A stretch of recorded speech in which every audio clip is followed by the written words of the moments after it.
Buenos días, buenas tardes para todos y todas.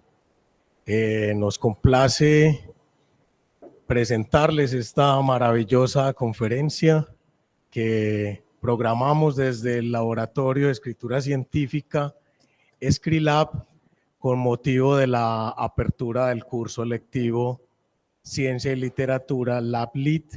Entonces, tenemos inscritos de diversas universidades de Antioquia, de Bogotá, de Cali, Cauca, Cúcuta, varias universidades de Argentina, de México y de Ecuador. Agradecemos el interés por esta invitación y bueno, esperamos que la disfruten y que nos compartan sus opiniones y preguntas a través del chat, y al final también abriremos una conversación con el profesor para que intercambiemos puntos de vista.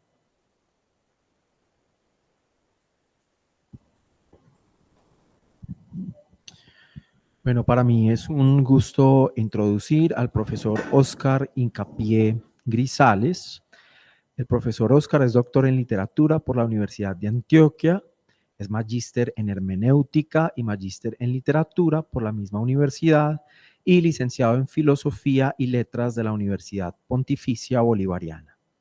Actualmente es profesor titular de la maestría en literatura, de la maestría en educación y del doctorado en educación de la Universidad Pontificia Bolivariana en Medellín, y ha sido profesor de idioma griego y de literatura griega y literatura dramática en el pregrado de Filología Hispánica y de la licenciatura en literatura de la Universidad de Antioquia.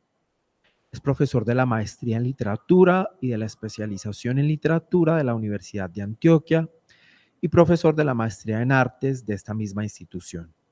Recientemente ha publicado La formación del lector dialógico, del texto literario al hecho literario. En 2022, La onomástica, una propuesta para analizar y escribir hipertextos literarios en el 2021. El ideal clásico de la formación humana en el 2021, entre otras muchas publicaciones. Para mí, en lo personal, es un gusto y un placer presentar al profesor Óscar, que ha sido docente, profesor y que reconocemos como experto en el área de la literatura, y él nos va a estar presentando hoy este tema de la literaturización y de cómo poner a conversar la escritura académica con la escritura literaria. Entonces, profesor Óscar, bienvenido, un gusto tenerlo por acá.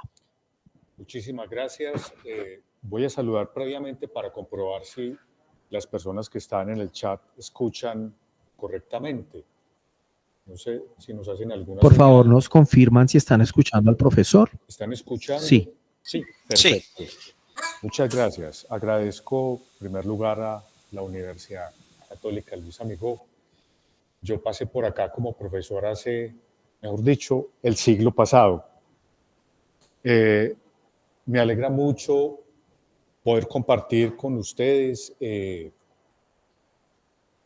en general desde que José Vicente me hizo la invitación, que es uno de los estudiantes caros, apreciados, porque lo he tenido desde hace no sé cuántos años allí como estudiante de pregrado, estudiante de maestría, estudiante de doctorado, y a muchos de ustedes que están acá presentes y seguramente también en el chat, que han sido estudiantes y que ahora pues son unos honorables colegas.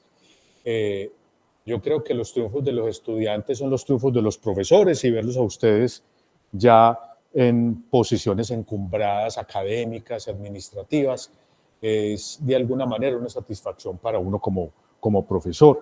Bueno, por eso agradezco esta invitación en la que voy a compartir algunas reflexiones que han sido producto de esas clases de años, que han sido productos de investigaciones, de lecturas, de escrituras, y ha tomado, digámoslo así, un tiempo considerable darle un título a cada uno de estos conceptos. Y el título que nos va a acompañar en esta mañana es parece un trabalenguas, es el de literaturización. Y ahorita vamos a ver más enervado el trabalenguas cuando miremos en qué se desprende, cómo se subdivide la literaturización. Bueno, aquí prácticamente hay materiales para hacer un curso doctoral, un curso para promover proyectos de investigación. Voy a tratar de mostrar de forma somera, lo más claro que pueda, de forma sucinta, algunos de estos conceptos que se desprenden de ese gran título de la literaturización. Bueno, nos podríamos quedar días enteros rastreando cómo nació, para qué nació el concepto de literaturización, que es el que da, de alguna manera, origen al título de la charla. La literaturización como término comienza cuando los estudios literarios empezaron a ingresar a las universidades a finales del siglo XIX, concretamente en las universidades francesas, hacia 1896, 97, 98, que comienzan los estudios literarios franceses, también se empieza a proponer el término de literaturización. Cuando José Vicente me hizo la invitación, que el profesor en diálogo con él estaban planeando, lo primero que hice, se los voy a confesar, es hacer algo que ya están haciendo los estudiantes desde la básica primaria hasta doctorado, y es preguntarle a la inteligencia artificial. Y le hice estas preguntas: ¿cómo dar una charla de literaturización? Y me contestó: tiene que darme más datos. Le puse literaturización y literatura, y me desplegó una información. ¿Qué me contestó la inteligencia artificial? Se los voy a plantear y también voy a tomarme el atrevimiento de objetar el planteamiento de la inteligencia artificial. La inteligencia artificial dijo: explicar literaturización bajo los siguientes ítems. ¿Cuáles son los géneros literarios? ¿Cómo se escribe una novela? ¿Qué es un poema? Y ahí noté que limitó la inteligencia artificial, porque esa es la información que tiene hasta el momento, de que literaturización se refiere a la literatura en sentido artístico, a la literatura de los escritores que escriben poemas, novelas, dramaturgias. Y así fue como nació la literaturización. O sea, que en más o menos 120 años, el concepto de literaturización oficial, tanto en los momentos en que surge los estudios literarios en Francia, hasta hoy con la inteligencia artificial, no ha cambiado. O sea, la literaturización la utilizan para referirse a obras literarias, pero no especifica la inteligencia artificial a qué se refiere cuando habla de obras literarias. Bueno, entonces, si ustedes miran el subtítulo de la charla, observan que hace referencia a, más bien es a una pregunta, no tanto a una afirmación. Planteémoslo como pregunta. ¿La literaturización es una herramienta? Creo que voy a tratar de argumentar en este espacio que sí, es una herramienta. Segundo, la literaturización sirve para unificar, como decían los profesores ahora al principio, sirve para darle un diálogo, para poner a conversar escrituras científicas con escrituras literarias. Voy a tratar de argumentar que sí, y ahí es donde voy a objetar un poco lo que plantea la inteligencia artificial. Bien, aquí tenemos un mapa. Este mapa lo he ido desarrollando con el tiempo y ampliando el concepto de literaturización, buscando en diccionarios antiguos. Cuando digo antiguos es después, hasta 1990, más o menos, la palabra literaturización todavía no está en los diccionarios propiamente en idiomas romances. No está, no aparece. ¿Eso qué significa? Que el concepto de literaturización empieza a acuñarse con fuerza, a utilizarse con fuerza a finales del siglo XX, principios del XXI, pero siempre limitándolo a las obras de arte. que se escriben con palabras. Voy a pararme un momento para visualizar mejor este mapa. Este es un mapa que nos va a dar algunas pistas. En este caso, la literaturización como herramienta, he planteado 4 aspectos, pero realmente la literaturización, como la voy a presentar en este momento, tiene 6 aspectos.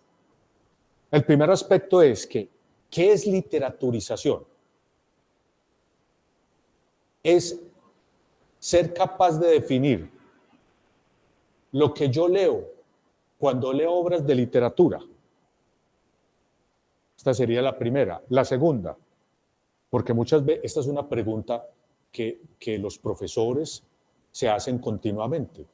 Yo lo aprendí sobre todo cuando era profesor de profesores de niños, niñas, que el profesor se preguntaba, ¿yo cómo hago para que estos estudiantes lean más y que cuando lean me entiendan?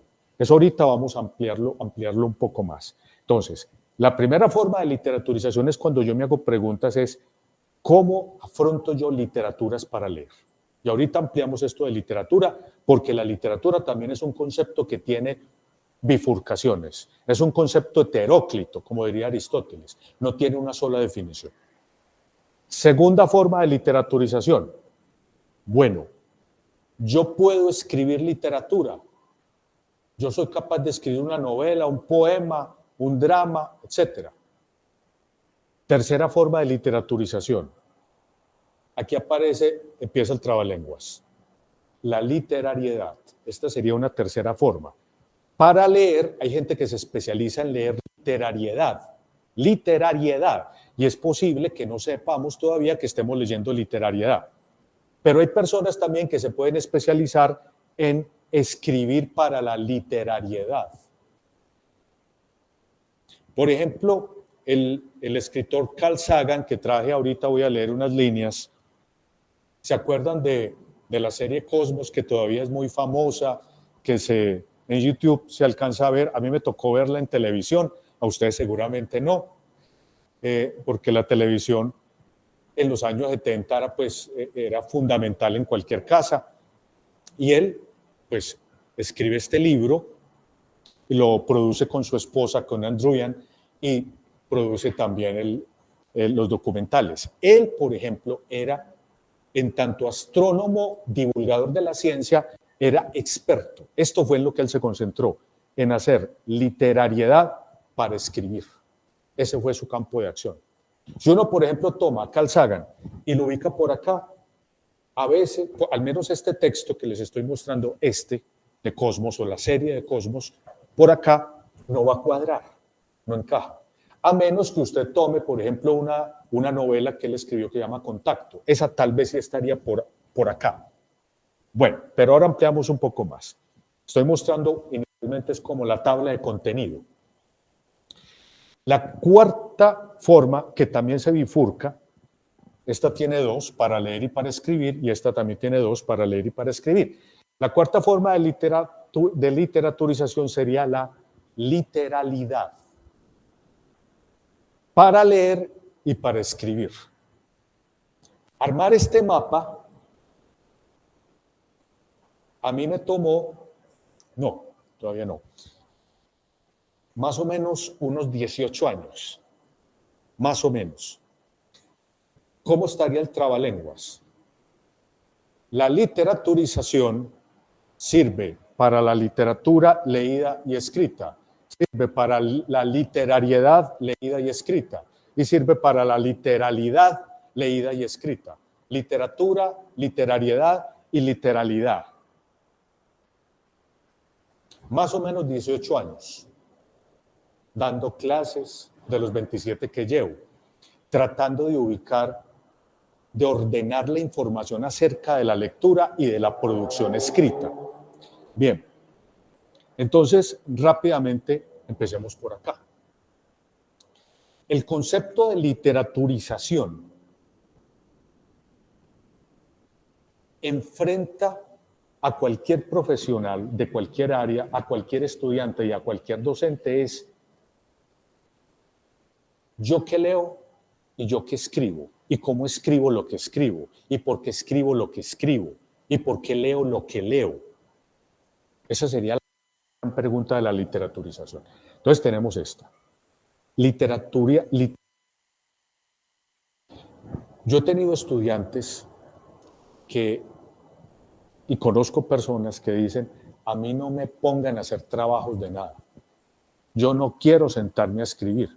Yo lo único que quiero es leer y punto, profesores, y no me molesten más la vida.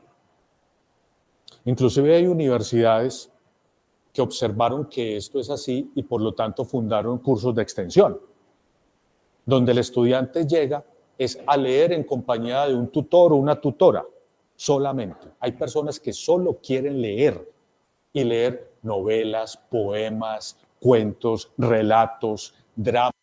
A mí no me moleste en la vida pidiéndome que yo tenga que sentarme a rastrear, por ejemplo, la definición de teatro que plantea William Shakespeare en su obra dramática Hamlet. No, a mí no me interesa eso. Esa persona tiene muy claro que él, como sujeto social, está únicamente para la lectura. Ahora, la pregunta sería, esa persona, por ejemplo, va a querer acceder a maestrías y a doctorados.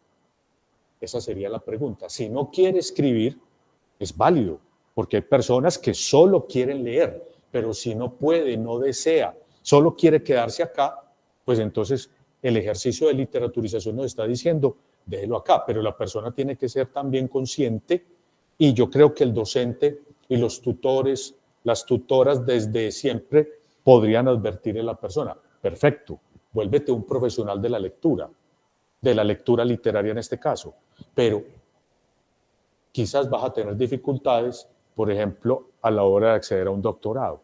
Ahí va a haber una problemática, pero eso no es malo. O sea, ha habido momentos de la humanidad en los que el sujeto social se apoya en esto. Por ejemplo, el Renacimiento. El Renacimiento que buscaba que todo el mundo leyera. Y la gente era fascinada leyendo. En el siglo XIX se trató no solo a las élites, sino a la sociedad hispanoamericana, colombiana, hispanohablante, que aprendiera a leer y que se quedara aquí, pero no que se sentaran a escribir. Bueno, cuando yo leo literatura, pero aquí quiero empezar a hacer una advertencia, tengamos presente esto.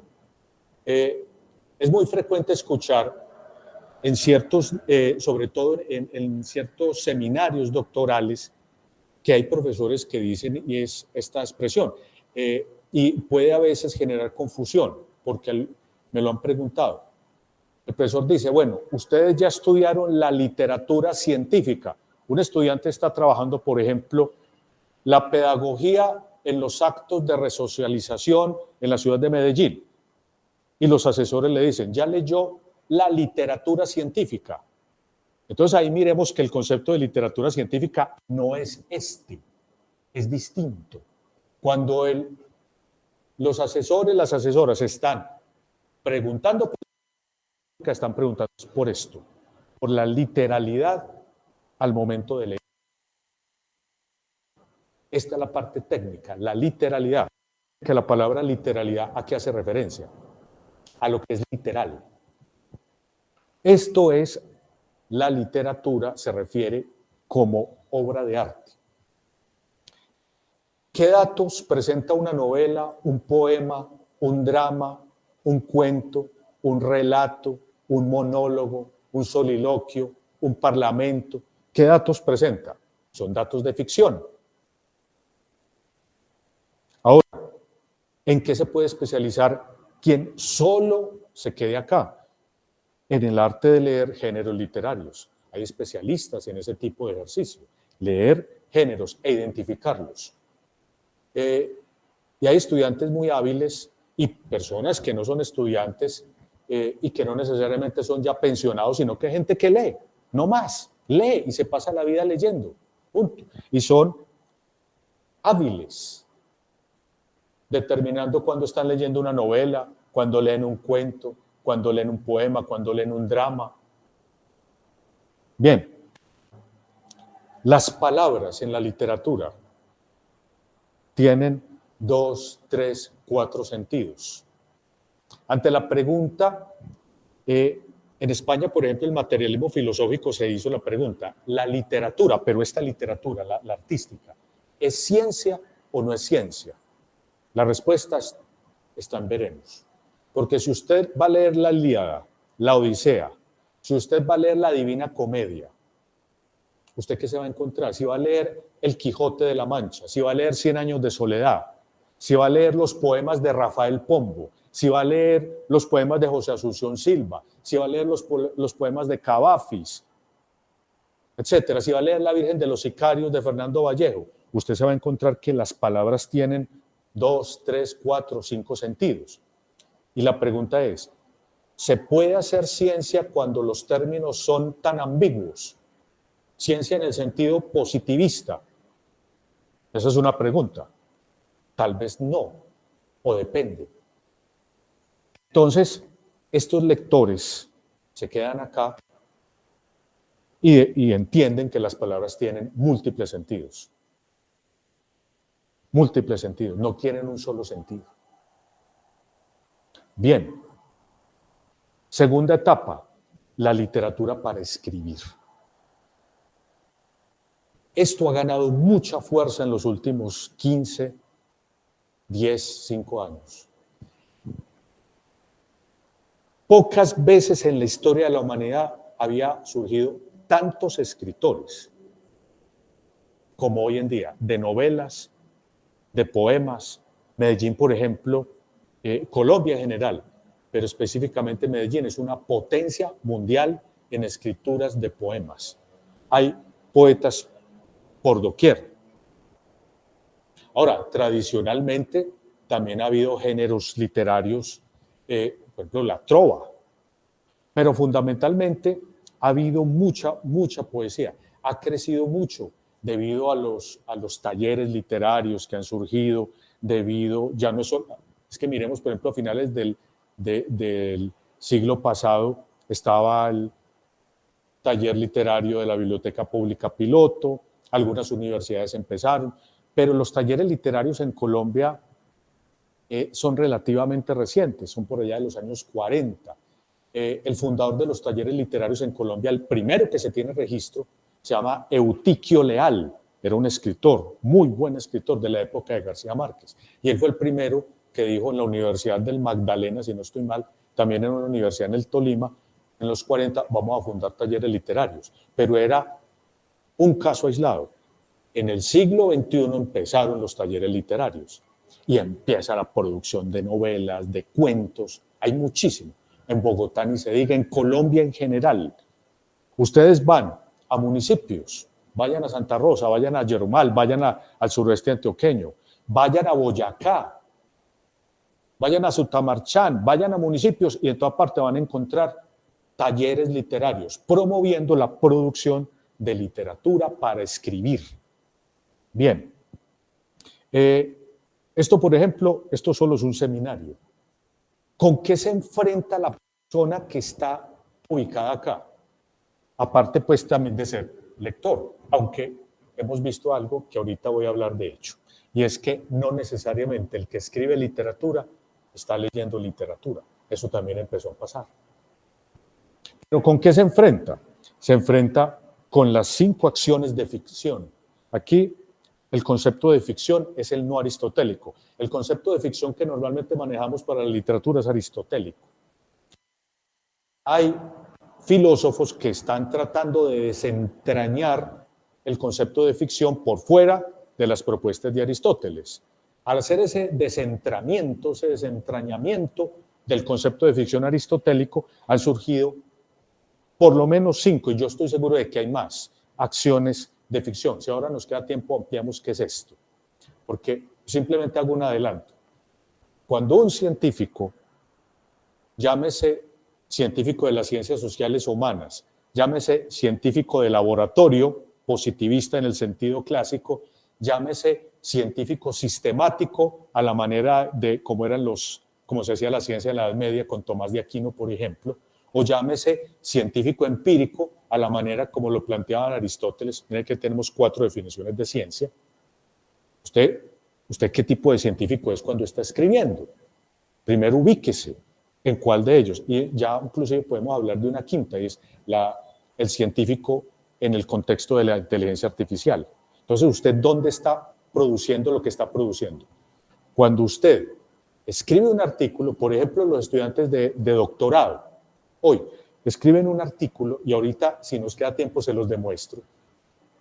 La acción, yo no sé si es de ficción o no, pero es una acción de estas que se heredó de la escritura, o sea, los que estarían acá, en la literalidad, escribiendo un artículo aquí, literalidad, están trabajando con acción procesual y antrópica. Esas son las dos acciones, procesual y antrópica. Y la procesual se subdivide en otras. Ahorita les muestro el mapa. En cambio, cuando usted está escribiendo una novela, usted está enfrentado con... José, ¿podrías pasar la siguiente para mostrar algo?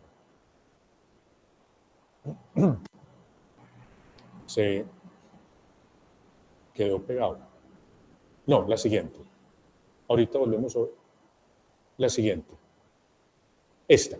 Miren, por ejemplo, cuando usted está escribiendo una novela, un poema, una fábula para niños,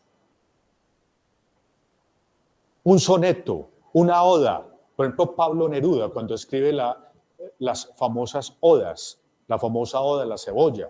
Miguel Hernández, el famosísimo poeta español, cuando él escribe sus poemas. Antonio Machado, cuando escribe su lírica.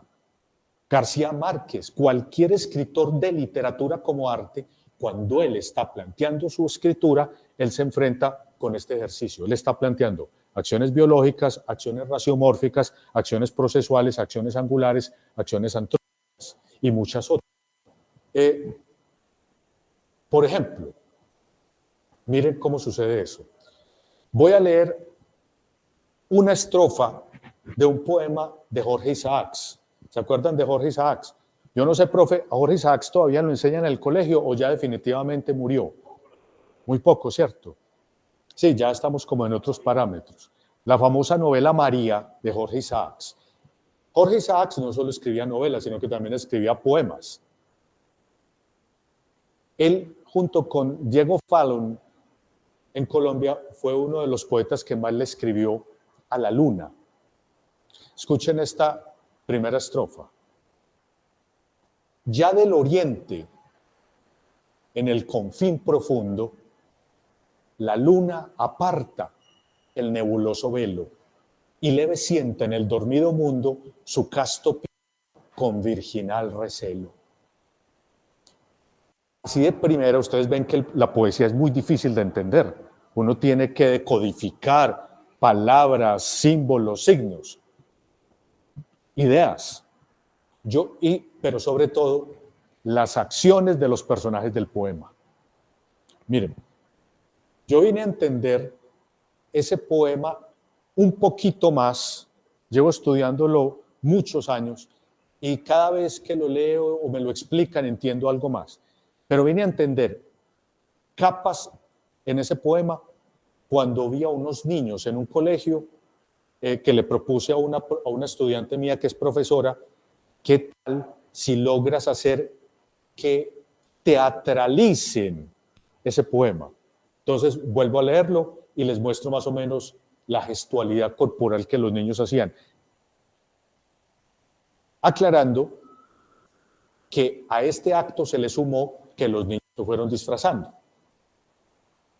Ya del oriente en el confín profundo, es un verso que hace referencia a por allá en las lejanías, por donde salen los astros, en este caso por donde sale el satélite terrestre la luna. Ya del oriente en el confín profundo, o sea, todo sale por el oriente. Eso es relativo, hoy en día sabemos que es así. Ya del oriente en el confín profundo, la luna, y aparecía una niña disfrazada de luna, con un telón oscuro. La luna aparta el nebuloso velo. Cuando ustedes les dicen aparta, ¿en qué piensan? Que hay Y nebuloso velo. ¿Qué es un velo? Es una cortina, pero nebuloso significa que es una cortina como de seda, suave. Entonces, si la luna por el oriente aparece y aparta el nebuloso velo, ¿qué está haciendo la luna metafóricamente? Con sus manos está abriendo el cortinaje. Así lo veía el poeta cuando la luna aparecía. Entonces, quien no sea poeta, pues simplemente dice, salió la luna. Un poeta dice, ya del oriente, en el confín profundo, la luna aparta el nebuloso velo. Bien. Entonces la niña empieza a hacer esto. Le pusieron como una gasa. Siguiente verso. Y leve sienta en el dormido mundo. Cuando dice dormido mundo, quiere decir que ya la sociedad humana está durmiendo y las sociedades animales también están durmiendo. Y le sienta en el dormido mundo su casto pie. Entonces la niña hacía esto y ponía el pie, su casto pie. ¿Casto pie a qué se refiere? Que la luna ha lanzado su primer rayo lunar. Y la niña, vestida de luna, pues allá con virginal, o sea, con delicadeza, con suavidad. Entonces ahí en esa estrofa, ¿quién es la protagonista? La luna. Bien. Gramaticalmente, ¿qué es una acción? Un verbo. Gramaticalmente, ¿cómo se construyen las acciones en cualquier texto escrito? Sea una factura, sea una orden de captura, sea una tesis doctoral, un paper científico, una novela, un poema. Gramaticalmente, ¿cómo se construyen las acciones? O las oraciones que tengan una acción. Con un sujeto, un verbo, un complemento. Entonces, volvamos al poema para que vean la acción. Ya del oriente, en el confín profundo, la luna aparta el nebuloso velo. ¿Cuál es el sujeto? La luna. ¿Cuál es el verbo? Aparta. ¿Y cuál es el complemento directo? ¿Qué aparta? El nebuloso velo. Y el complemento circunstancial, es decir, lo que rodea en el oriente, en el confín profundo. ¿Qué tipo de acción es esa? ¿Será biológica? No, porque no corresponde a un ser vivo. ¿Será antrópica? No, porque no corresponde a un ser humano. ¿Será raciomórfica? No, porque las raciomórficas son para animales muy inteligentes o entrenados, o animales de ficción, que enseguida lo vemos. ¿Será para acciones angulares? Miren las acciones angulares para qué. Las creencias de las sociedades. ¿Saben ustedes dónde hay? Ya esto no es literatura, sino video. ¿Dónde encuentran ustedes acciones angulares de principio a fin? Bueno, no, antrópicas y angulares. Sobre todo angulares. Búsquense, esto pues es universal. Y quienes nos están escuchando en YouTube pueden perfectamente buscarlo. Ojalá no se enganchen ahora con él. El video de Michael Jackson de Thriller. ¿Quiénes son los protagonistas del video de Michael Jackson, de Thriller? Zombies. Eso corresponde a sujetos que ejecutan acciones angulares. Pero no. Acciones procesuales son las que ejecuta cualquier objeto material del universo. Entonces, cuando la luna aparta el nebuloso velo, estamos ante una acción procesual, cualquier objeto. Entonces miren que estamos enfrentados a que todo texto escrito, científico, no científico y literario, lo que está presentando son acciones. Un ejercicio de reflexión sobre lo que estoy escribiendo, sea de literatura, sea de literariedad o de literalidad, implica una reflexión sobre cuáles son las acciones que yo estoy poniendo ahí en el papel, cuál es el sujeto que está llevando a cabo la acción, cuál es el verbo de la acción y cuál es el complemento directo de esa acción. Aquí habría que repasar cómo se construyen las oraciones. Bien, y aquí miren que hay unos signos de interrogación, porque hay muchas más acciones. Cierro con esto esta diapositiva. Cuando una persona lee y dice, yo solo me voy a dedicar a leer literatura, o una persona dice, yo solo me voy a dedicar a escribir literatura, leer literatura artística o producir literatura artística, se está enfrentando a estas formas de acciones, con conciencia o sin conciencia. Miren un último ejemplo, los cuentos de Edgar Allan Poe, cuando dice cualquiera de ellos, esta oración se la encuentran con frecuencia. El viento abrió la puerta. García Márquez también utiliza ese tipo de oración. ¿Qué tipo de acción es esa? ¿Cuál es el sujeto? El viento.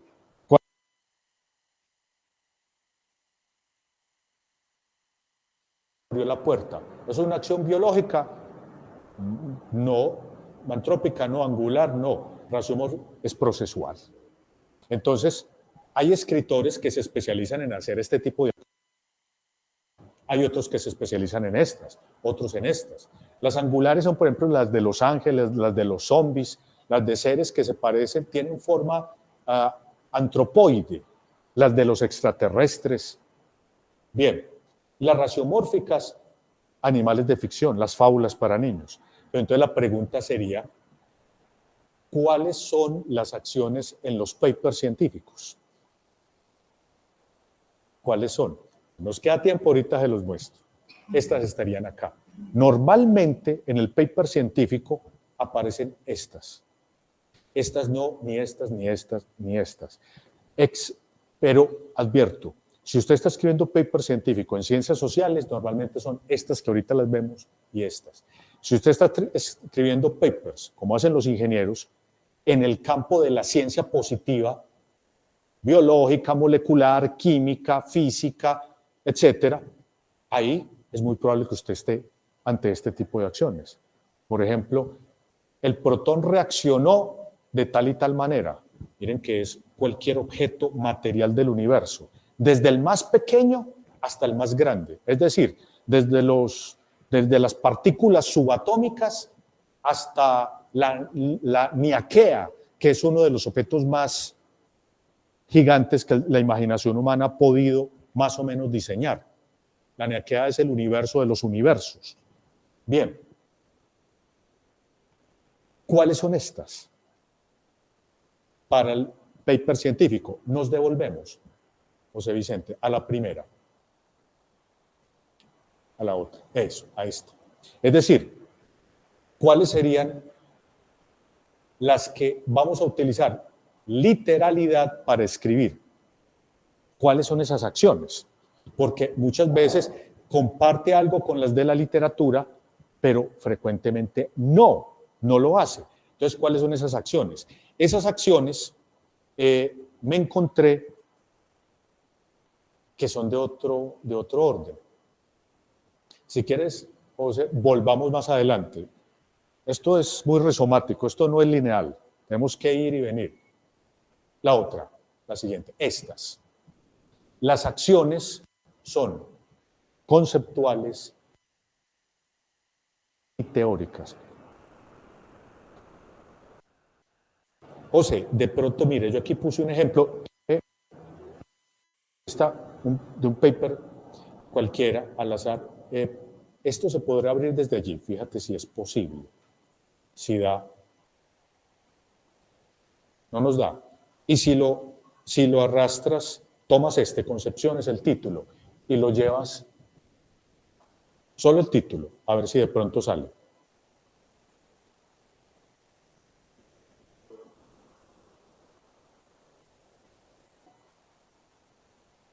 No deja. Bueno, hagamos esto. Busca, José Vicente. Sí, ese sería el título.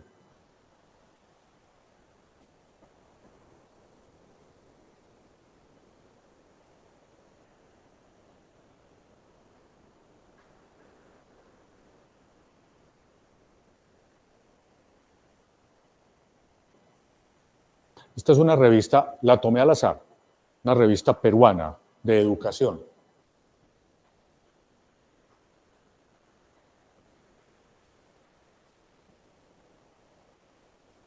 Tal vez era ese. No, porque es más reciente.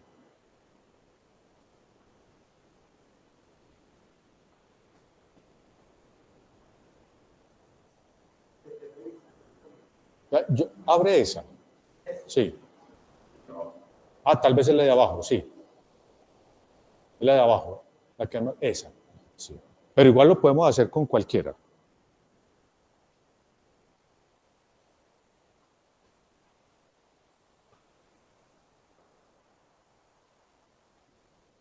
Sí. Perfecto. Un paper cualquiera. Esto es lo que se le exige a los estudiantes de doctorado, que hagan artículos en revistas indexadas. Bájalo, ya tenemos el título, concepciones de un grupo de docentes, etc. Miremos el resumen, solo el resumen. ¿Qué les parece si leemos hasta acá? El pensamiento crítico es esencial para afrontar las exigencias de un mundo complejo, pues permite discernir entre la información veraz y la sesgada y construir conocimiento de forma autónoma. Bueno, pregunta, ¿cuál es el sujeto de lo que hay ahí? El pensamiento crítico. El pensamiento crítico es algo y permite algo. Eso será una microacción, porque eso es igual que en literatura artística. Eso es, ¿qué tipo de acción? Procesual, biológica. Es decir, el pensamiento crítico es una entidad biológica. Tal vez no. Es una entidad angular. O sea, es un zombie o un ángel. Tal vez no. Es antrópica. Es decir, el pensamiento crítico es un ser humano actuando. Tal vez no. Procesual. ¿Será una entidad existente en el universo? Pues puede haber discusiones, ¿cierto? Pero tengámoslo ahí. Aquí tenemos el pensamiento crítico y vean la segunda parte, la segunda componente. Esto, ¿qué es esto? O sea, lo que hay atrás. O sea, sería la información veraz, o sea, el discernimiento. Miren esto. Esto es un pronombre que indica que hay algo atrás, que hace las veces de sujeto. ¿Qué es esto? El discernimiento de la información veraz y sesgada y la construcción del conocimiento de forma autónoma. Eso es el esto. Pregunta, discernir información veraz y sesgada y construir conocimiento de forma autónoma, ese es el sujeto. Eso será una entidad biológica, será una entidad angular, yo creo que no, ¿cierto? Nada de eso. Es un ser humano, o sea, será un sujeto antrópico para una acción antrópica, tal vez no. Entonces, ¿qué es? ¿Qué tal si volvemos, José, a la diapositiva que teníamos? Mírenla. Vuelve a la anterior. La anterior nos está mostrando el tipo de acciones que el escritor propone cuando está en cualquier texto literario. Y la ciencia, cuando se escribe, tomó algunas de ellas. Pero el paper científico de hoy, con la complejidad que tiene, necesitábamos ampliar esto. Vamos para ella, la que sigue. Entonces resulta que son acciones que tienen un sujeto, un verbo y un complemento, estos sujetos, un concepto, una categoría o una teoría. ¿Eso qué quiere decir? Que estamos enfrentados ante el surgimiento, desde que apareció la escritura científica, como se exige hoy por hoy, ante el surgimiento y el reconocimiento de un nuevo tipo de acciones, pero en otro tipo de textos. La acción conceptual, la acción categórica y la acción teórica. Una vez hice este ejercicio con estudiantes les estaba dando un curso de escritura para la investigación y tomamos un paper, pero leímos también un cuento de Ernest Hemingway, que es que según decía García Márquez es el que más le gustaba de Hemingway, que se llama La tarde de Macomber. Se lo recomiendo, fue llevado al cine. La tarde de Macomber. Lo que pasa es que fue muy mal traducido pues al español, porque Macomber es un cazador que va al África, es como Moby Dick, un personaje que se enfrenta a una ballena que la ballena termina devorándolo a él. Macomber es un cazador que únicamente quiere cazar un león, el león que mató a su familia, y el león termina devorándolo a él. Un cazador fallido, pero todo el cuento trata es de mostrar a la manera de Ernest Hemingway, esa lucha, ese combate, ese flujo de acciones antrópicas en todo el cuento. Entonces los estudiantes señalaron todas las veces que aparecía un sujeto, un verbo y un complemento. Y empezamos a notar que en el cuento un porcentaje más o menos de un 85% eran acciones antrópicas. ¿Qué es antrópico? Que las hace un ser humano, y en este caso el mismo ser humano. Las acciones que hacen los animales, o sea, las biológicas o raciomórficas, eran muy pocas, más o menos un 10%. Bueno, ese ejemplo sirvió para llegar al paper. Entonces les propuse, ya que tenemos el paper, a que ustedes encuentren un concepto, conviértanlo en un sujeto. Entonces, ¿se acuerdan cómo era el paper? Como decía ahora, el discernimiento de la información veraz y falsa y sesgada fundamenta el pensamiento crítico, por decir algo. Cambien ese pensamiento, cambien. Propongan ustedes cualquier otro sujeto. El pensamiento crítico, el sujeto que quieran. El león es esencial para afrontar. El perro es esencial para afrontar, y esto también lo pueden cambiar. Cámbienlo si quieren. El perro es esencial para afrontar los enemigos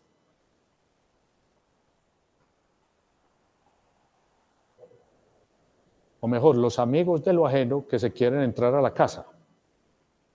Ahí quedó la oración. Usted puede cambiar los sujetos acá y los complementos directos y deje la acción. Por ejemplo, discernir información veraz y sesgada posibilita un mejor ejercicio de la ciudadanía. Cambien el sujeto por el que quieran. La lluvia de la tarde posibilita, ¿qué posibilita? La limpieza de la atmósfera. Bien que es la misma oración. O sea, solo cambiando sujetos y complementos directos tenemos acciones. ¿Qué nos demuestra esto? Que un paper se puede leer como se lee un cuento literario, siempre y cuando detectemos las acciones. Ahora, esto no se aprende acá en este momento, esto necesita entrenamiento para detectarlo. Y cuando uno empieza a darse cuenta que lo que está escribiendo con los papers es una versión, ¿cómo lo diríamos?, contemporánea, postmoderna, de una nueva forma de literatura, uno empieza a escribir de forma más sencilla los papers, porque empieza uno a ser más consciente del sujeto, de la acción y del complemento de la acción. Bien, entonces, lo que quería compartir es que en la literalidad, es decir, en los textos, cuando yo los estoy escribiendo, literalidad, textos, papers científicos, ya el sujeto no va a ser un animal, o sea, no van a ser acciones antrópicas, ni raciomórficas, ni angulares, que van a ser categóricas y teóricas. Por ende, y cierro esta parte con esto. Si usted va a hacer un paper científico y no tiene los sujetos claros, es decir, el sujeto categoría y el sujeto teoría, o al menos uno de los tres, si no lo tiene claro, le va a tomar mucho trabajo escribir las oraciones que se basen en acciones en el paper. Si tiene esto claro, vea cuál es el concepto. ¿Qué tenía claro Hemingway cuando escribió el cuento de la tarde de Macomber? Que hay un personaje que viene de Inglaterra, va al África a cazar al león que mató a su familia. Y durante todo el cuento, él pone acciones, Hemingway pone acciones antrópicas, es decir, el ser humano. El personaje se bajó del avión, esa es una acción antrópica. Se fue para el hotel, esa es una acción antrópica. Sacó su arma con la que va a cazar al león, esa es una acción antrópica. Al final, el león devora al cazador. ¿Qué acción es esa? Biológica. Eso mismo sucede con el paper. ¿Cuál es el concepto que va a ser las veces del ser humano o del león? ¿O cuál es la categoría o cuál es la teoría? Porque no nos podemos centrar en una sola. Ya hoy en día nos hemos dado cuenta que en los estudios de la ciencia, en las humanidades y en las ciencias sociales, necesitamos por lo menos uno de los tres. Cualquiera de los tres. No tienen que ser los tres. Una única teoría es necesaria. Bien, José, podemos devolvernos. Más, si volvamos a la primera. Entonces, en conclusión, miren que tenemos literatura para leer como arte, literatura para escribir como arte.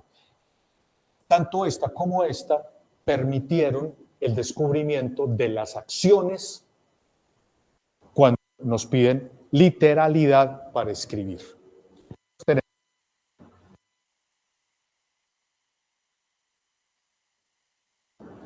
Literalidad en dos frentes, lectura y escritura.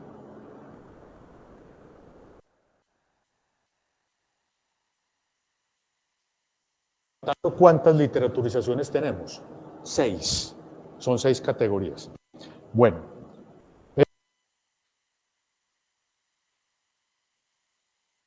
Con datos de investigación o informes precisos. El escritor o el equipo de investigadores tiende a desaparecer en el texto. Las palabras y las oraciones, por ejemplo, en un paper puede tener las palabras doble, triple, quíntuple sentido o solo tendrán uno. La tendencia es a que tengan uno solo. Bien. Los formalistas rusos, a principios del siglo XX, la literariedad se refiere a textos que tienen componentes científicos,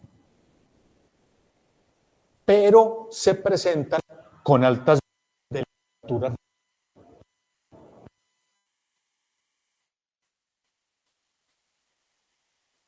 Tuvieron que acuñar este término, porque pensaban que había, por ejemplo, cartas, diarios, ensayos, que eran muy científicos, pero tenían altas dosis de literatura. Entonces, ¿qué hacemos con eso? No lo metemos en la literatura. Entonces acuñan el concepto de literariedad. Literariedad se refiere a cualquier texto, por ejemplo, una editorial de un periódico que tiene altas dosis de literatura. Ustedes han leído crónicas periodísticas que tienen componentes literarios. Tienen imágenes, figuras literarias. Hay textos de pedagogía. El canto del cisne, por ejemplo, que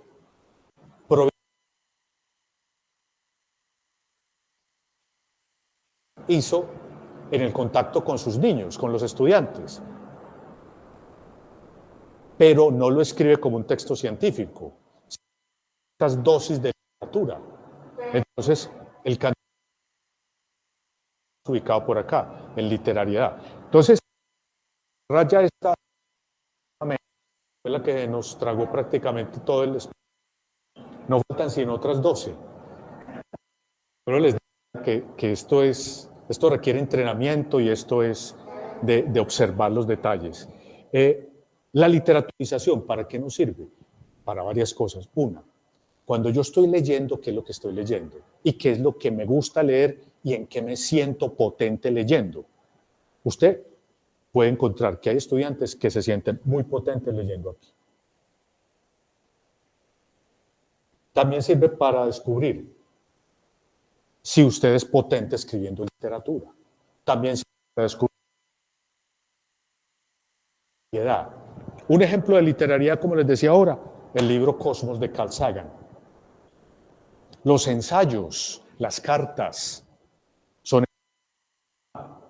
artículos de prensa, tipos de textos de opinión, por ejemplo, crónicas periodísticas. Y hay personas que se especializan en leer literariedad. Aquí hay un público enorme. Otro, viviendo literariedad. Carl Sagan se volvió mundialmente famoso porque detectó que él era potente escribiendo literariedad, o sea, divulgación científica, especialmente para niños, pero escribiéndola. Para autorización, para determinar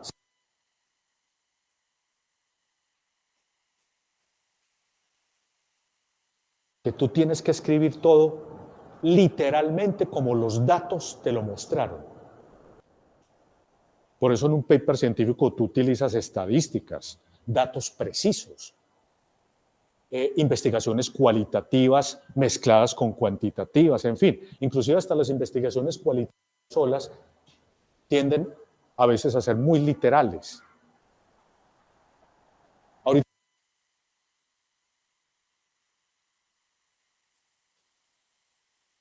aquí también.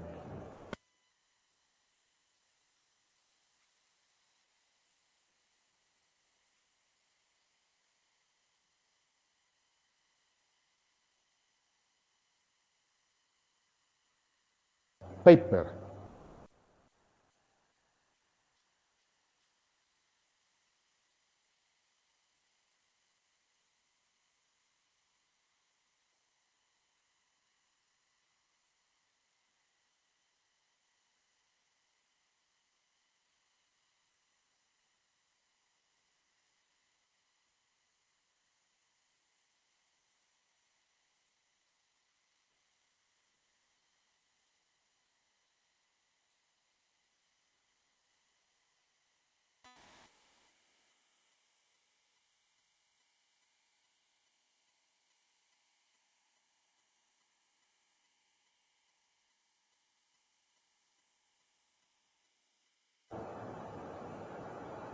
¿Lee literalidad?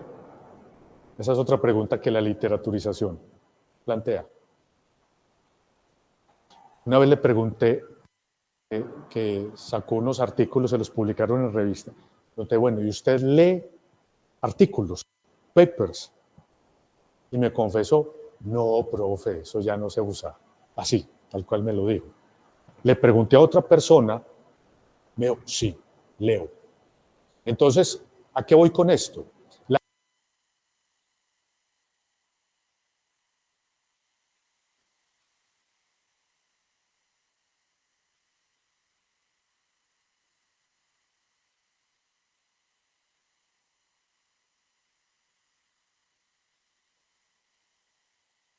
Estudiantes a una aplicación de inteligencia artificial, un tema cualquiera, y nos hizo la tesis doctoral de 180 páginas en 6 segundos. Pero cuando entramos a leerla, nos dimos cuenta que carecía de las acciones conceptuales, de las acciones categoriales y las acciones teóricas. No las tenía, pero tenía todo el cuerpo de la tesis, pero sin las 3 acciones básicas de la literalidad. No las tenía. Entonces ahí se caería, se desmantelaría la tesis doctoral. De tiempo. Pasamos a la siguiente.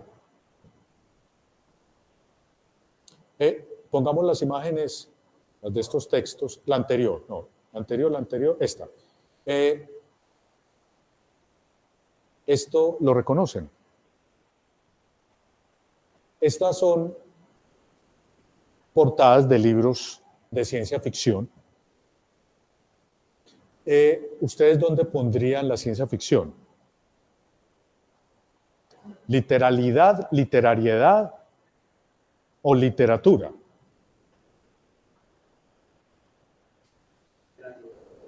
Puede, exactamente. Esto es muy interesante porque la ciencia ficción puede tener datos científicos o no, de cualquiera de las 5 visiones de la ciencia. Es muy importante en este ejercicio de literaturización, algo que enseña el materialismo filosófico, es de Gustavo Bueno, es que la ciencia se puede ver de forma metamérica o de forma diamérica. De forma metamérica es que tú dices ciencia y estás diciendo un bloque enterizo de cosas. De forma diamérica es cuando logras identificar que hay distintas ciencias, que fueron las que enumeramos ahora. La ciencia, metafóricamente, del navegante, o sea, el técnico. La ciencia del sistematizador, ejemplo, Tomás de Aquino. O la teología sistemática o la filosofía sistemática. Tercer tipo de ciencia, la ciencia en sentido positivo del siglo XIX, la que provino de la química, la física, la termodinámica, etc. La cuarta, las ciencias humanas y sociales, donde están los doctorados en educación, los doctorados en humanidades, los doctorados en literatura, en filosofía, etc. Y la quinta, en la inteligencia artificial. Cuando dividimos esos 5 escenarios, ahí estamos viendo la ciencia de forma diamérica. Cuando miramos la ciencia de forma diamérica, nos permite ver la literaturización de otra forma. ¿Por qué? Porque aquí puede haber datos de esos 5 escenarios de la ciencia. Pero también, José Vicente, puede haber datos de literatura artística. Entonces, cuando se van dando esas combinaciones, usted empieza a leer la ciencia ficción y empieza a encontrar que lo atrapa. Es una... Puede estar combinando lo literario con lo literal. Entonces, podríamos estar ante un ejemplo de literariedad. Son textos positivista, sistemático, humanista o de la ciencia primaria, la técnica, pero con altas dosis de literatura artística. Entonces, estos son ejemplos.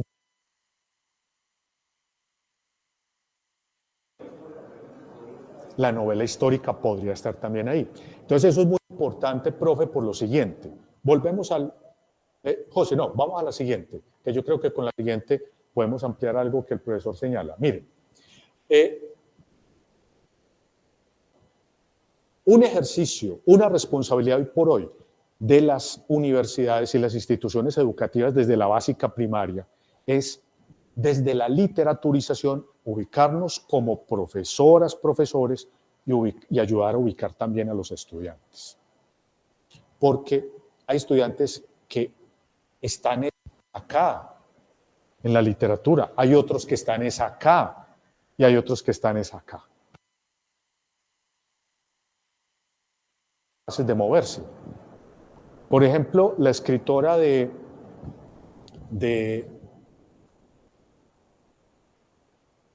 si lo tengo aquí, permítame un momento.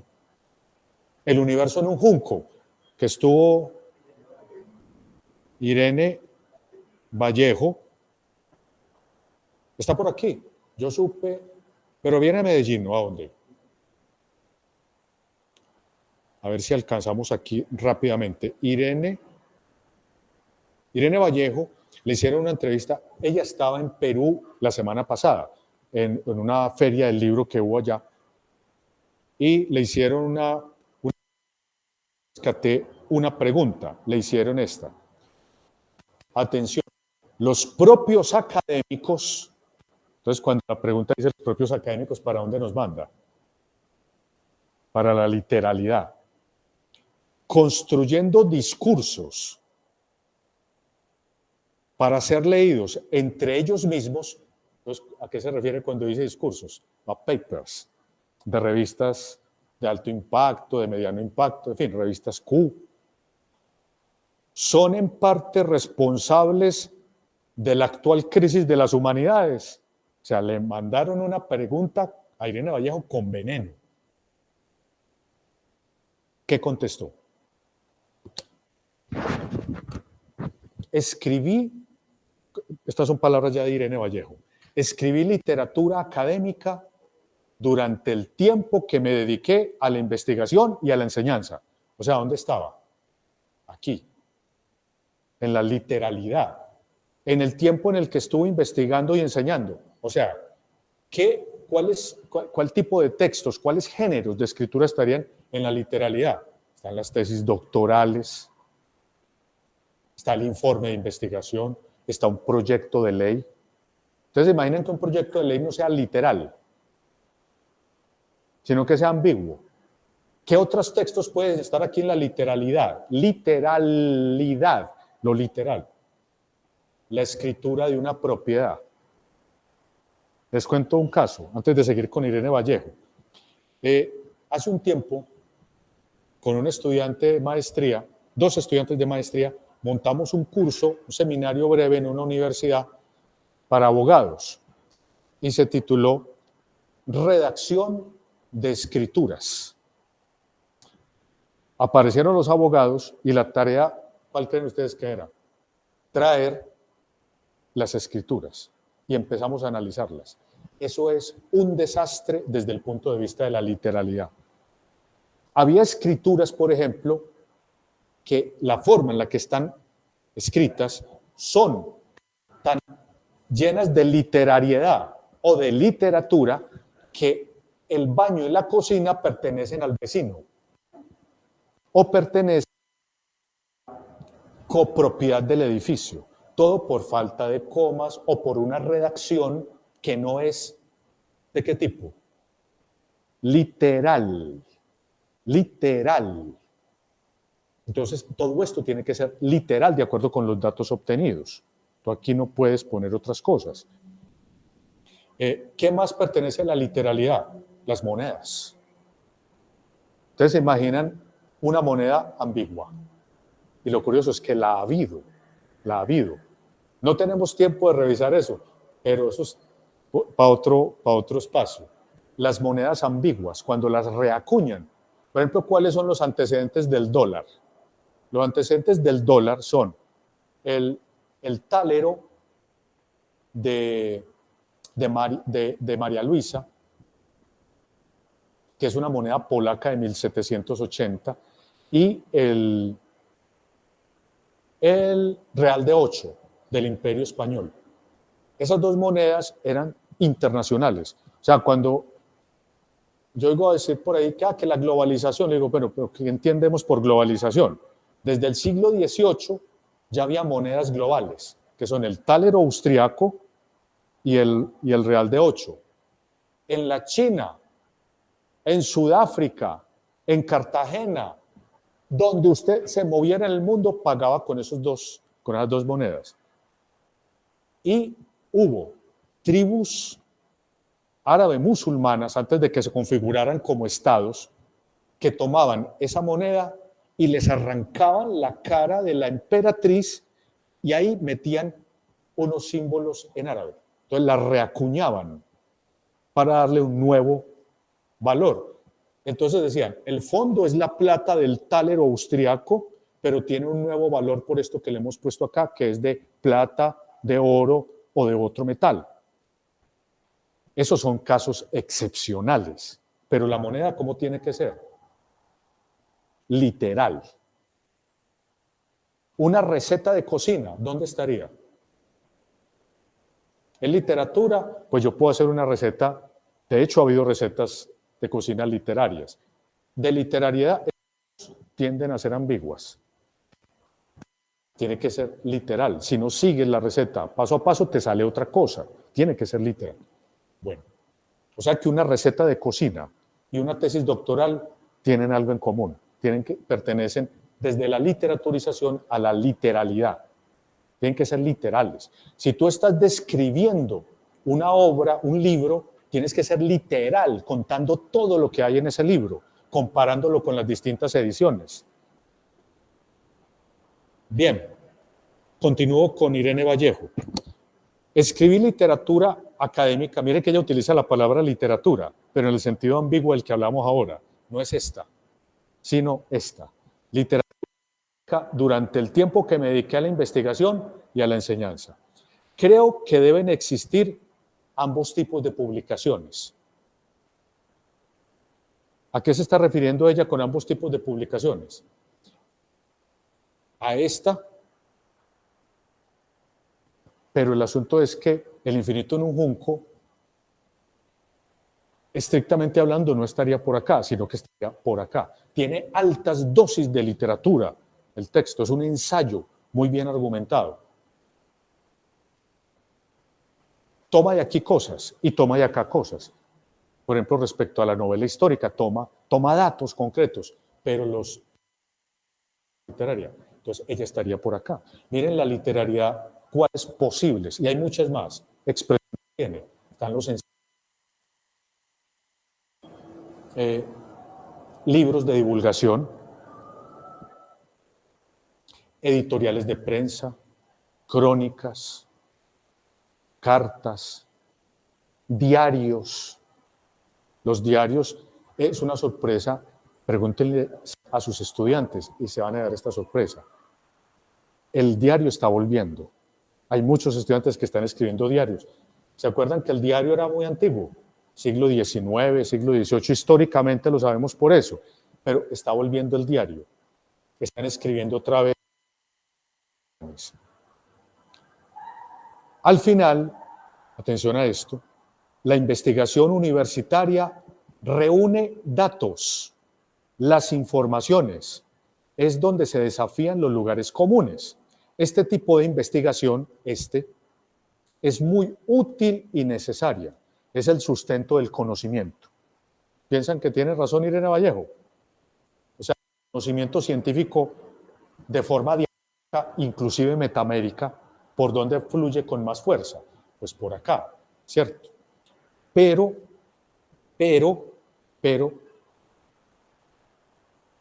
ella no lo dice. Pero yo les hago la pregunta, ¿es posible que también esté por aquí? ¿Puede haber ciencia aquí? La divulgación científica puede estar acá. El asunto es que en muchas universidades y en el mundo, a los profesores, cuando les están dando una bonificación especial. Cuando están aquí, cuando están...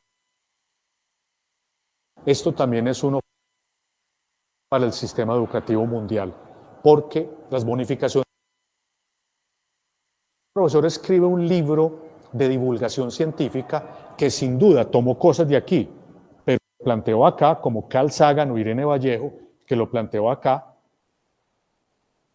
Resulta que las bonificaciones son muy, muy reducidas.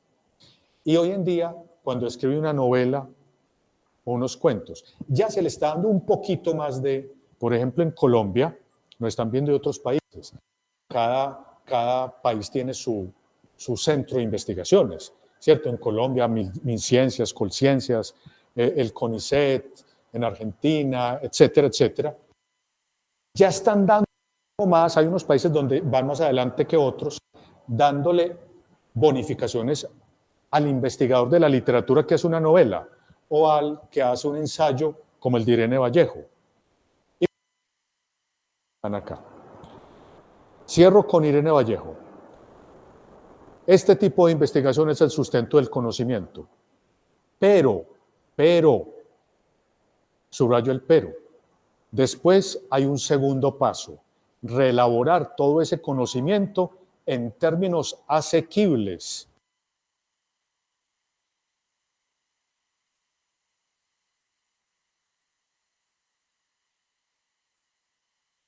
La literariedad, hágalo un poco más asequible, pero volvemos a lo mismo. Profe, dirá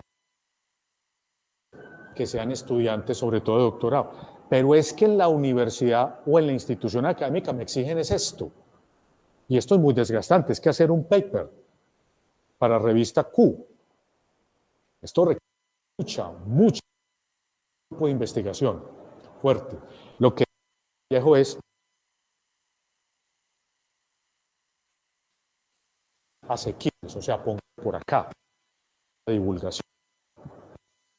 y narrativos para un público más amplio. Pero esa segunda faceta ha sido cuidada.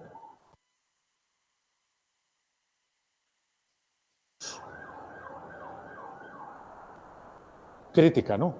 Estamos fallando todos, o sea, el sistema educativo. No estamos encontrando los caminos de comunicación entre la academia y la sociedad. Y no nos hacemos presentes en las polémicas y debates tan acalorados que tienen lugar en las redes sociales, en nuestros parlamentos y en nuestras sociedades. La divulgación no es una simplificación o un refrito de los conocimientos especializados de la investigación científica. Es una forma de trazar una perspectiva de conjunto y hacerla comprensible, integrarla en los engranajes de los grandes debates de la actualidad. En la medida en que eso se pudiera hacer bien, se cuestionaría menos el papel de las humanidades. Bueno, entonces ella es una defensora de este tipo de literaturización, la de la literariedad. Bueno, y ya para ir cerrando, José, pasamos a la siguiente. Esta ya conversamos un poco, esta también.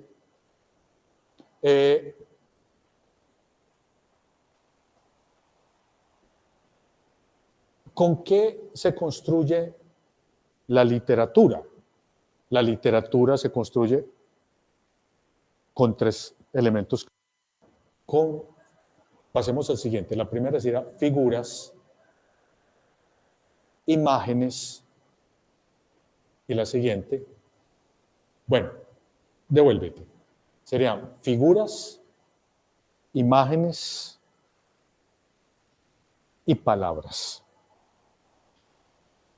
Esos tres componentes de la primera literaturización, tanto para leer como para escribir, también se han desplazado a los campos de la literaturización, de la literariedad y de la literalidad. Así como se pueden detectar cuáles son las acciones, se pueden detectar cuáles son las imágenes, cuáles son las palabras. Lo que pasa es que en literatura estamos hablando de palabras ficcionales. En literalidad, pues ¿qué pasaría si a ustedes les entregan un trabajo a un estudiante de investigación con palabras ficcionales? Allí ya habría un objeto de discusión. Pero por ahí se puede empezar a buscar también, porque si descentramos el concepto que les mencionaba al principio, que eso da, profe, para otra clase, el concepto de ficción en la literatura y en la literalidad. Si lo descentramos de Aristóteles, es posible que encontremos que hay otra forma de ficción en los papers. Pero eso ya requiere otra discusión. En todo caso, figuras y palabras de ficción son otros tres componentes que surgieron en la literatura artística, pero que permearon la literariedad y, por supuesto, la literalidad. Entonces, esto, por ejemplo, este es un seminario que doy en una maestría de literatura, solo esta diapositiva. O sea, cómo entender los tres cosmos en tanto constructores de imágenes en una novela, en un poema, en un drama. Pero resulta que me he encontrado que los papers también tienen una cosmología. Reitero, eso requiere otra discusión. Y la anterior, que también surgió en el mundo de la literatura artística, que son las figuras literarias. Lo enseñan en el colegio un poco, la metáfora, el símil, etcétera, etcétera. Hay figuras de sonidos. Esta yo creo que sí es la más complicada para utilizar en un paper científico. Por ejemplo, en un artículo de química, ¿cómo hace uno una literación? Muy difícil. Y hay imágenes de pensamiento, perdón, de dicción. Estas son de dicción. Estas de las aliteraciones son muy interesantes, muy interesantes. ¿Saben qué es una aliteración?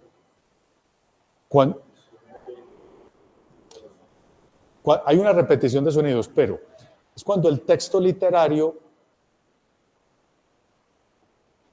utiliza unas palabras cuyo sonido imita el objeto del cual está hablando, pero va más allá de la onomatopeya.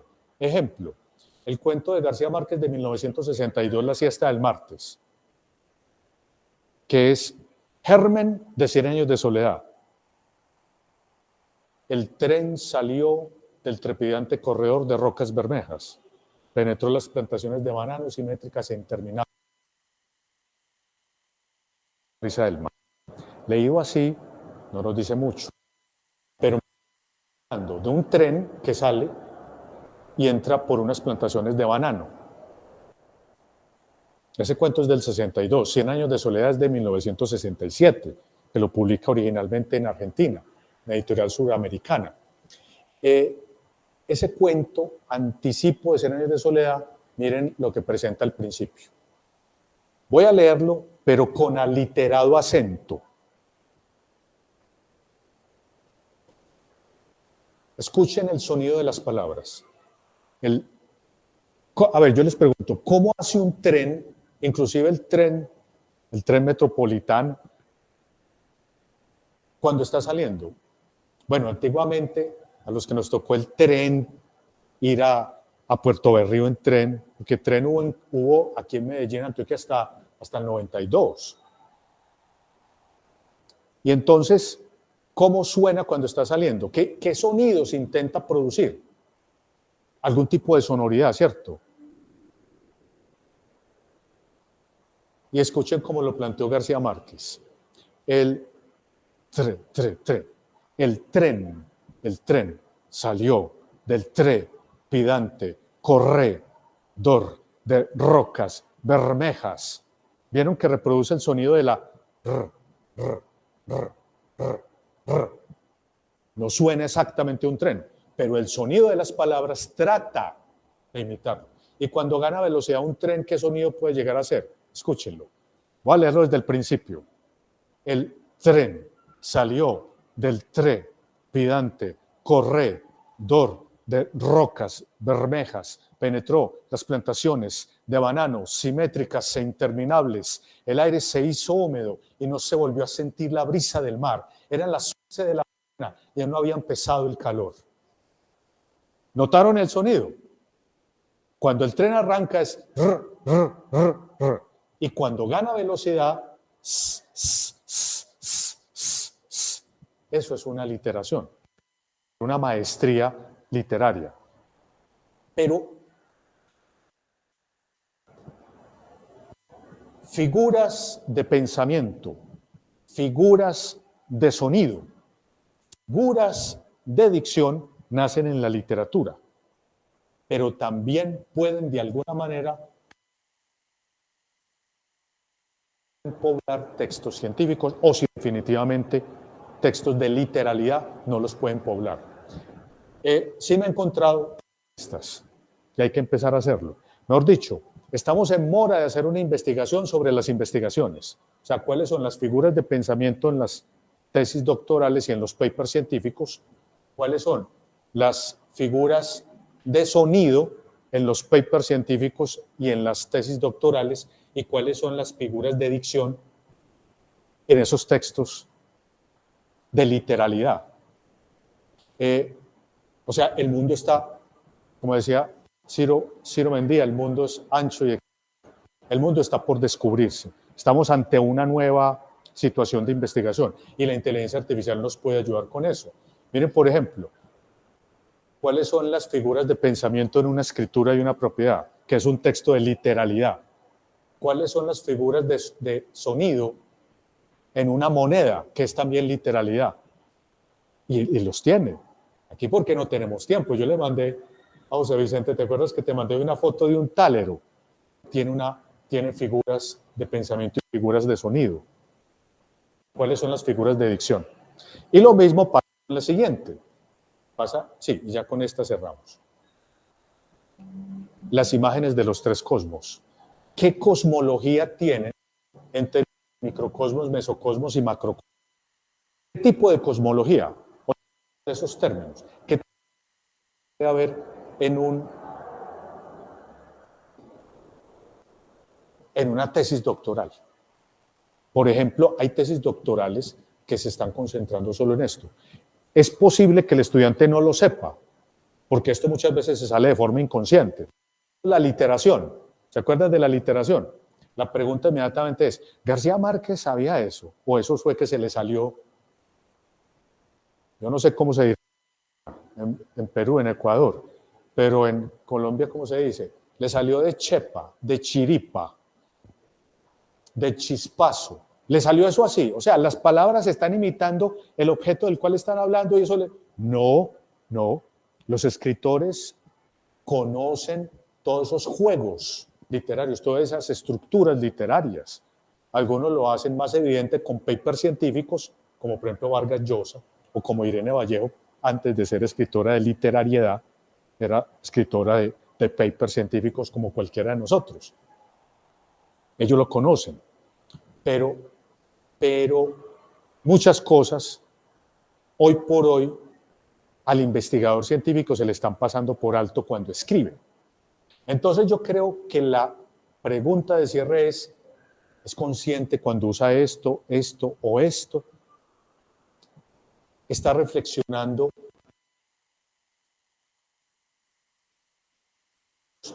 textos de literalidad ya ameritan investigaciones en términos de poética, retórica y estética. Nos estará haciendo falta, con esta pregunta, nos estará haciendo falta ya empezar a pensar cómo se pensó la literatura antiguamente hasta hoy y cómo se pensó la literariedad hasta hoy, que se pensaba en términos de poética, retórica y estética. ¿Será que esas tres categorías necesitamos empezar a ponerlas en acción en los textos de literalidad?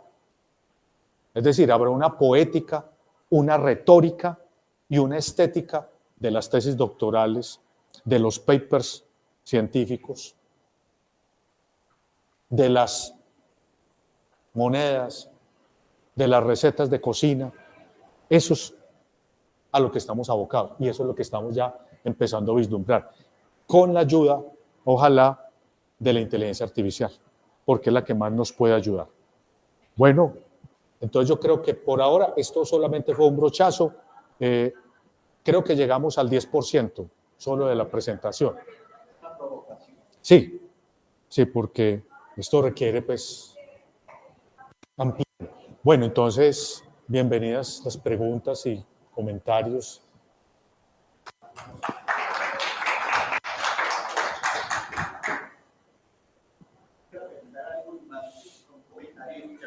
Vamos a abrir un momento el espacio para preguntas antes de dar el cierre. Gracias, profe, por la exposición, muy interesante. Yo quisiera como un comentario doble, pero para escuchar su apreciación. Como por ejemplo hoy vemos un fenómeno como el cómic, ¿cierto? Ese fenómeno, sobre todo, uno lo ve en las ferias del libro y todo el mundo corre hacia el cómic y el cómic se ha vuelto, pues digamos, no es que no haya existido, pero ha tenido como un tipo de resurrección de otra manera y hoy los jóvenes, yo por ejemplo soy uno de los que creo que uno de los grandes éxitos de Mario Mendoza es que muchas de sus obras se han vuelto cómic, ¿cierto? De alguna manera. Y lo segundo es que uno jugaría o pensaría cómo llevar a toda esta discusión lo que decía Borges, por ejemplo, de la teología y de la metafísica, que eran textos de ciencia ficción, ¿cierto? Que eran literatura de ciencia ficción. Gracias, profe. Sí, en efecto, el cómic también pertenece. La mayoría de los cómics podríamos ubicarlos en el amplio espectro, porque es muy amplio, de la literariedad, porque muchos de ellos utilizan herramientas científicas, pero con altas dosis de literatura. Voy a poner dos ejemplos. Uno, cuando se da después de terminada la Primera Guerra Mundial, en 1918, lo que había sido el Imperio Austrohúngaro en el centro de Europa y el Imperio Alemán se destruye por completo. O sea, la mitad de Europa queda destruida. La inflación hizo que el dinero no valiera absolutamente nada. Nada. O sea, un pan podría costar 25 billones de marcos. Era una locura. ¿Qué hicieron las comunidades? Cada municipio de todo el centro de Europa, de habla germana o no germana, pero que perteneció al Imperio Austrohúngaro, se inventaron unos papelitos pequeños que en alemán se llaman los Notgel. Y allí lo que hizo cada municipio fue hacer como una especie de tira cómica y le ponían un precio. Y la tira cómica eran personajes ahí actuando y le ponían texto escrito que tuviera que ver con lo que pasaba en ese municipio. El Notgel, por ejemplo, es uno de los objetos más interesantes y más desconocidos que hay en el mundo occidental. Y resulta que tenía valor de literalidad, era literal, porque las monedas eran o el penique o el heller.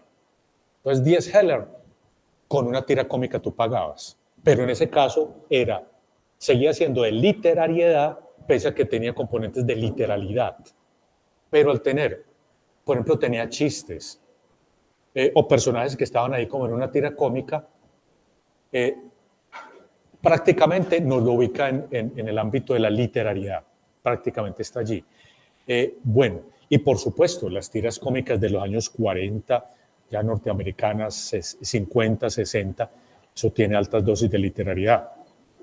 Ese también es otro punto interesante para empezar a vislumbrar, como decía Irene Vallejo o como lo hizo Carl Sagan, es la tira cómica como documento de literariedad sirve para impactar estéticamente al público en términos de producir como segunda fase de la investigación científica literal. Esa es otra pregunta. Ya hay investigadores que están haciendo, que están tratando de buscar a ver si la tira cómica es un instrumento de divulgación de la ciencia.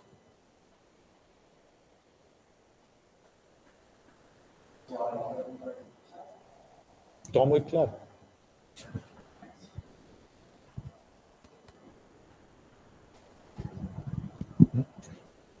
Oscar, muchas gracias. Es un gusto siempre escucharte.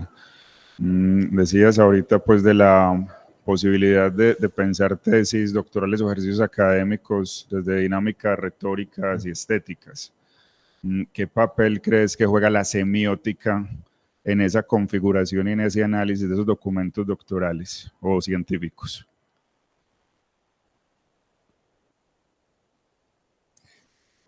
Yo creo, a ver, la poética en su sentido griego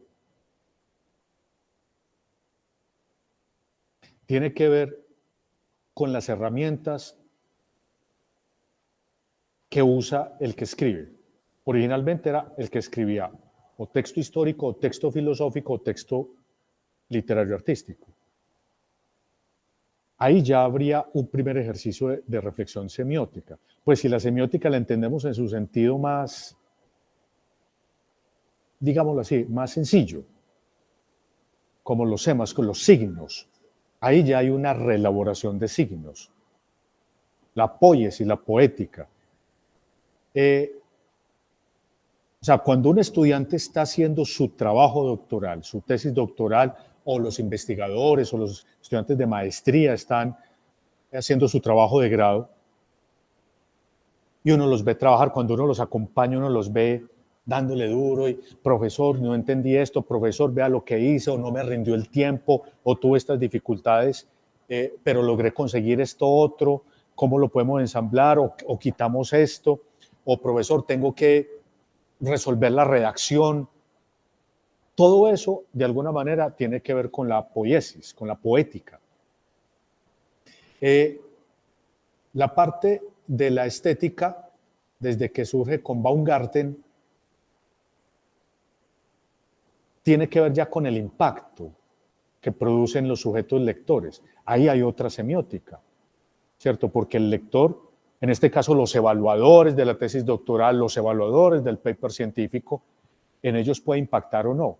Ahí ya hay una semiótica que es muy compleja, porque usted puede escribir, mire por ejemplo este caso, el paper más maravilloso de la vida, científico, con datos, bien narrado. y resulta que la revista te lo rechazó y te dice que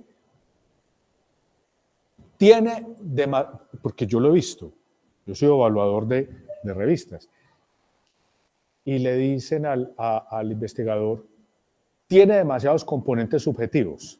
Y cuando dice demasiados componentes subjetivos, quiere decir demasiada literatura. O sea, se vino para la primera de las literaturizaciones. Y ya hay revistas que están aceptando esa posibilidad. Entonces el investigador queda muchas veces frustrado. Simbólicamente, semióticamente, yo creo que ahí hay algo que esa revista limitó, la que le rechazó. Ya hay revistas que están admitiendo un poco más eso. Mejor dicho, ya hay revistas que están jugando con literatura, con literariedad y con literalidad, revolviéndolas inclusive. Miren que ya, por ejemplo, hay revistas científicas en el ámbito de la literatura, que es donde más me muevo, que están recibiendo capítulos de novela para la parte final de la revista, y son revistas Q1 o Q2. O sea, están abriendo la posibilidad. Este tipo de reflexiones yo creo que puede permitirnos es eso, hacer una discusión para que no haya metaméricamente una sola versión de la ciencia, sino que pueda haber distintas formas de expresarla y que el investigador pueda tener un reconocimiento con todas esas posibilidades y que no le rechacen los trabajos. Ahora bien, hay revistas que definitivamente dicen, aquí solo recibimos datos de forma pura y dura, no más. Entonces ya sabemos a qué nos atenemos semióticamente hablando. Ahí no podemos jugar con una simbología de doble, triple sentido. No. O sea, es muy importante, por eso es importantísimo saber, digámoslo así, desde la formación doctoral, en qué doctorado estamos, en qué maestría estamos o en qué revista vamos a publicar, conocerla con antelación. Y yo creo que esa es una buena posibilidad para que lo que decíamos ahora, las instituciones educativas en todos los órdenes vayan ubicando las potencias de los estudiantes o las posibilidades del propio centro educativo. Hay centros educativos que dirán, aquí solo trabajamos literalidad, no más. Listo, muy válido, ¿cierto? Pero ¿qué pasa cuando reciben a alguien que maneja una semiótica en la que solo es capaz de escribir poemas? Se va a estrellar. Pero hay centros educativos que ya han abierto esas puertas. Venga, puedes graduarse con una novela o puedes graduarte con una investigación cuantitativa haciendo una descripción de las percepciones de la disrupción educativa en el núcleo número 3 de la ciudad de Bogotá, por decir algo. Entonces yo creo que esa es una invitación a la reflexión, pero tiene mucho que ver con la semiótica, tanto la poética, la retórica, como la estética del documento de literalidad. Lo que pasa es que eso, David, eso está apenas por empezar a explorar. Yo creo que ya se nos está abriendo las puertas.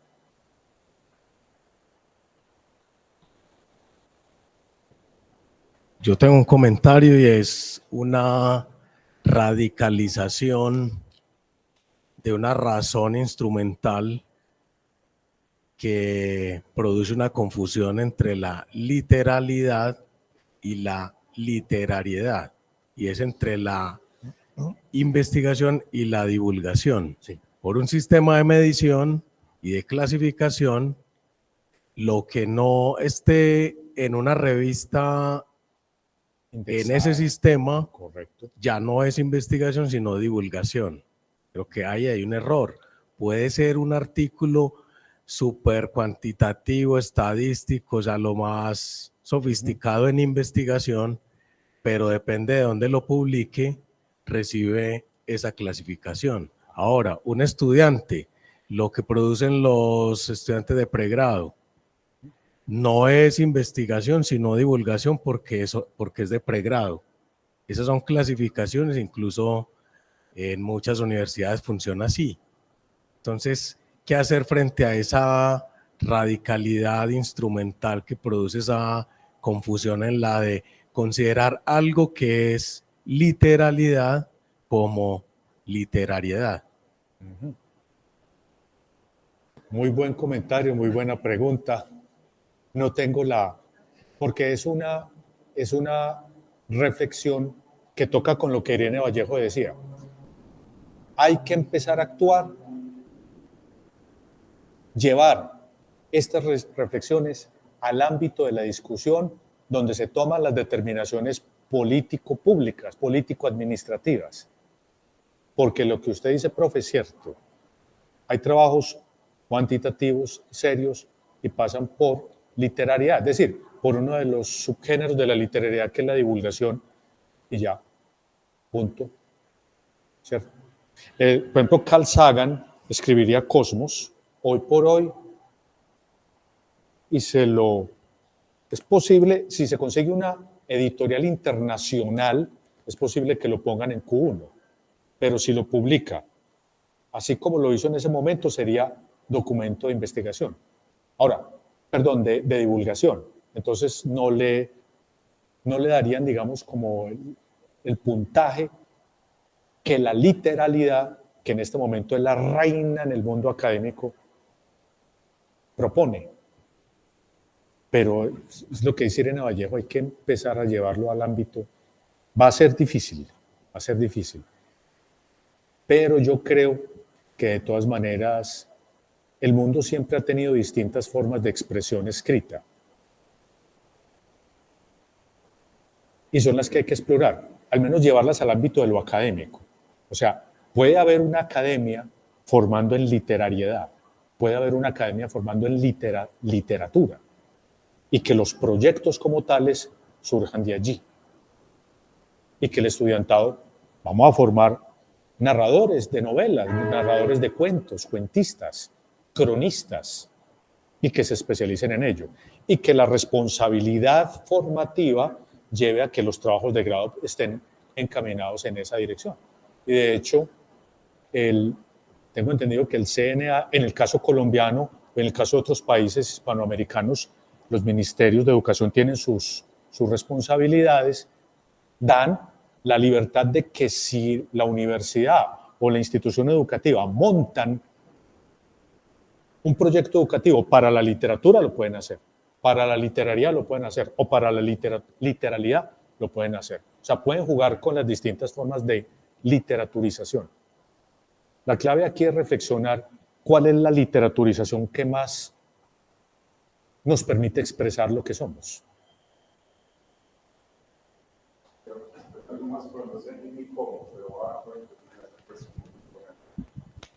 En lo que veo, pues lo que trato de comprender es un movimiento que va de la literalidad de la ciencia a una apertura mayor, incluso a propósito de la respuesta de Irene Vallejo, a la literariedad, el caso de Carl Sagan. Pero yo lo estoy pensando, digamos, desde el punto de vista de la literatura como obra artística, ¿cierto? Y cómo esa literatura también tiene unas pinceladas de ciencia. No sé, pienso, por ejemplo, referencias pues, que leí hace mucho rato, la tragedia de Julio César, a propósito de Shakespeare, hace referencia, por ejemplo, a Polaris, a la osa, en relación con el cuerno. Correcto. Pero en el periodo de Shakespeare la osa no era visible, en el periodo de Julio César no era visible la osa como si era en Shakespeare. Correcto. Entonces hay una relación desde la astronomía, Sí. pero a partir de la literatura, sin que él fuera necesariamente astrónomo, Correcto. ¿cierto? Entonces, ¿cómo se da esa transición desde la literatura hacia los dos movimientos de la literarización posteriores o que vienen después, de la literariedad y la literalidad? Sí. Esa transición, David, sí requiere una reflexión. Yo no sería capaz de indicártela aquí en este momento así, de forma lineal, porque sí requeriría como más tiempo para entender con ejemplos. Pero eso se da, por ejemplo, en la vorágine, ahora que estamos en el año de la vorágine de José Eustacio Rivera, que realmente se debería celebrar en noviembre, en la vorágine pasa exactamente lo mismo. Bueno, más un dato científico, no como tú lo estás planteando, sino que cuando Arturo Cova va con Alicia, se pierden por las selvas del Casanare. Dice el narrador, que es Arturo Cova, que, bueno, el narrador acompaña a Arturo Cova, que una mañana alcanzan a ver una estrella y hace una descripción, y es la estrella polar. Perdón, es la Osa Mayor, es la constelación de la Osa Mayor. Y hace una descripción de astrónomo. O sea, son datos de la literalidad, la astronomía, por ejemplo, es muy interesante porque es un saber que puede permear, se presenta en lo literal. Tú ves papers científicos de astronomía, yo no los entiendo. Pues para mí me resulta imposible. Por ejemplo, la estructura bioquímica, la estructura molecular de la estrella tal, no sé qué, y todas esas mediciones numéricas cualitativas, no soy capaz. Lo entiendo cuando pasa a la literariedad, y más lo entendemos cuando pasa a la literatura, como en el caso de Julio César o de La Vorágine. Ahí sí. O sea, yo creo que sería, en este caso, a la inversa. Porque hay cosas que si no, el paper científico de astronomía como tal es muy complicado. Alguna vez hablaba con el primer director que tuvo el Planetario de Medellín, Gabriel Jaime Gómez Carder. Él es un Carl Sagan local, y conversamos que la ciencia, en el caso de la astronomía, solo es asequible en la literariedad y a veces en la literatura, pero un paper científico de astronomía es solo para el equipo de investigación aquí o en Chile o en Estados Unidos o en México, ¿cierto? Ellos lo entienden. O sea, se reduce la comunidad a 50 astrónomos en el mundo.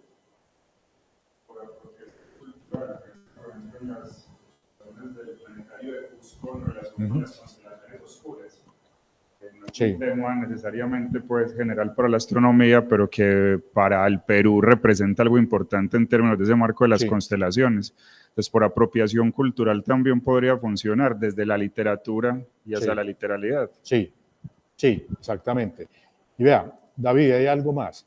Shakespeare, ahora que usted lo menciona, y hablamos de Hamlet, la tragedia de Shakespeare, y tiene que ver con su pregunta, me hizo caer en cuenta de algo, con lo semiótico. Muchas veces